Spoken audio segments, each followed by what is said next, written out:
The United Kingdom's Ministry of Defense latest intelligence update on Ukraine, June 24, 2023. In the early hours of June 24, 2023, the feud between Yevgeny Prigozhin's Wagner Group and the Russian Ministry of Defense escalated into outright military confrontation.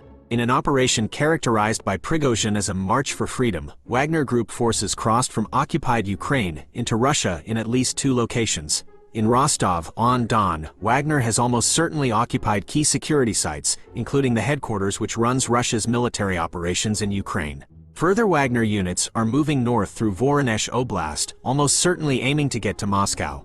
With very limited evidence of fighting between Wagner and Russian security forces, some have likely remained passive, acquiescing to Wagner. Over the coming hours, the loyalty of Russia's security forces, and especially the Russian National Guard, will be key to how the crisis plays out.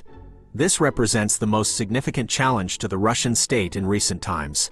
The Air Force Command of Ukraine Armed Forces update. On the night of June 24, Russia launched a missile attack on the territory of Ukraine with air-based cruise missiles from Tu-95MS, Tu-22M3 bombers, Caliber Naval Base, and Shahed 136 and 131 attack drones.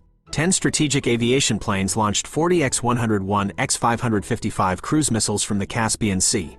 8 Tu-22M3 long-range bombers struck with 9 X-22 missiles from the north, south, and east. Russians launched 2 Caliber sea-based cruise missiles from the Black Sea. From the south of Ukraine, Russia launched 2 Iranian attack drones Shahed 136 and 131. According to the results of combat work, all 40 kilo Henry's 101 potassium hydride cruise missiles, 1 Caliber cruise missile, and 2 Shahed 136 and 131 attack drones were shot down by the Air Defense Forces in Minsk. Units of the Air Command Center, South, and East Ukraine Air Force of Ukraine were involved in repelling the air attack. Russians launched Kh-22 missiles in the direction of the Dnipro and Kryvyi Rih.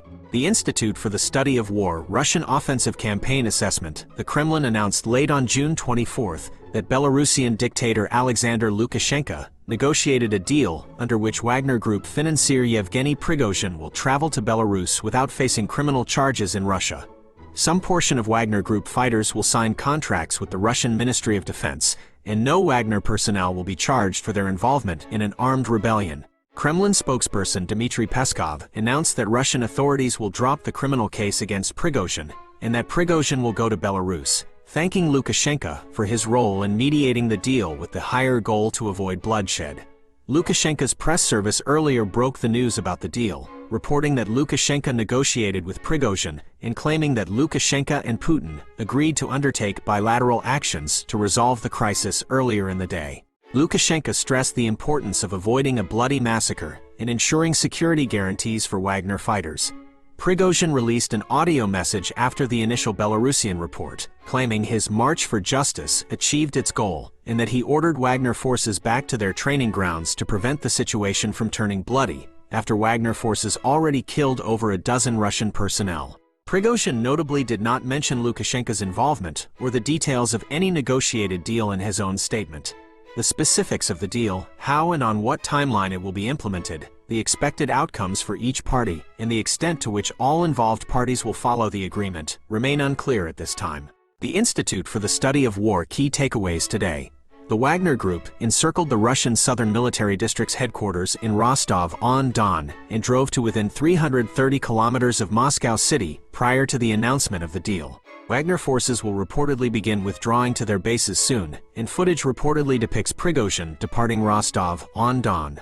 The Kremlin struggled to cohere an effective rapid response to Wagner's advances, highlighting internal security weaknesses, likely due to surprise and the impact of heavy losses in Ukraine. Putin unsurprisingly elected to back the Russian Ministry of Defense and its ongoing efforts to centralize control of Russian irregular forces, including Wagner, over Prigozhin. The Lukashenko-brokered agreement will very likely eliminate Wagner Group as a Prigozhin-led independent actor in its current form, although elements of the organization may endure under existing and new capacities. Prigozhin likely gambled that his only avenue to retain Wagner Group as an independent force was to march against the Russian Ministry of Defense, likely intending to secure defections in the Russian military, but overestimating his own prospects. The optics of Belarusian President Lukashenko playing a direct role in halting a military advance on Moscow are humiliating to Putin and may have secured Lukashenko other benefits. The Kremlin now faces a deeply unstable equilibrium. The Lukashenko negotiated deal is a short-term fix, not a long-term solution, and Prigozhin's rebellion exposed severe weaknesses in the Kremlin and Russian Ministry of Defense.